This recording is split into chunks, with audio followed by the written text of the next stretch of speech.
এই ছেলেটার ভাগ্য অনেক খারাপ ছিল, কিন্তু তার পাশের ঘরে বসবাস করা মেয়েটার ভাগ্য অনেক ভালো ছিল। এজন্য ছেলেটা কোনো জায়গায় গেলেই তার খারাপ ভাগ্যের কারণে সেখানকার সবকিছুই নষ্ট হয়ে যেত।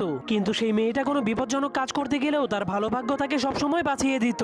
কিন্তু একদিন ভুলবশত সেই ছেলেটা ওই মেয়েটার সাথে ধাক্কা খেয়ে যায়, যার কারণে সেই মেয়েটা তাকে সাহায্য করার চেষ্টা করে। কিন্তু ছেলেটা নিজের খারাপ ভাগ্যের ব্যাপারে অনেক ভালো করেই জানতো, এজন্য সে অনেক মন খারাপ করে সেখান থেকে চলে যেতে শুরু করে। কিন্তু তখনই হঠাৎ করে সেই ছেলেটা একটা আইসক্রিমের গাড়ির মধ্যে পড়ে যায়, যার কারণে সেই গাড়িটা ঢালু রাস্তার কারণে সেই মেয়েটাকেও ধাক্কা মেরে দেয়। এজন্য সেই আইসক্রিমের গাড়িটা তাদের দুজনকে নিয়ে ফুল স্পিডে মেন রোডের উপর দিয়ে চলতে শুরু করে দেয়। এরপর ছেলেটার খারাপ ভাগ্যের কারণে সামনে গাড়ির জ্যাম লেগে যায়, কিন্তু যখনই মেয়েটা সামনে যায় তখনই মেয়েটার ভালো ভাগ্যের কারণে সেখানে নতুন একটা রাস্তা তৈরি হয়ে যায়, যার ফলে আইসক্রিমের গাড়িটা সেই রাস্তার উপর দিয়ে জাম্প করে দেয়। কিন্তু তখনই তারা নিচে তাকিয়ে দেখতে পায় তারা সমুদ্রের মধ্যে পড়ে যাচ্ছে। তখন তারা বলতে শুরু করে, আমরা কেউই তো সাঁতার কাটতে জানি না। এজন্য ছেলেটা জীবন বাঁচানোর জন্য নিজের ছাতাটাকে খুলে দেয়, কিন্তু তার ভাগ্য অনেক খারাপ হওয়ার কারণে তার ছাতাটা উল্টে যায়। কিন্তু যখনই সেই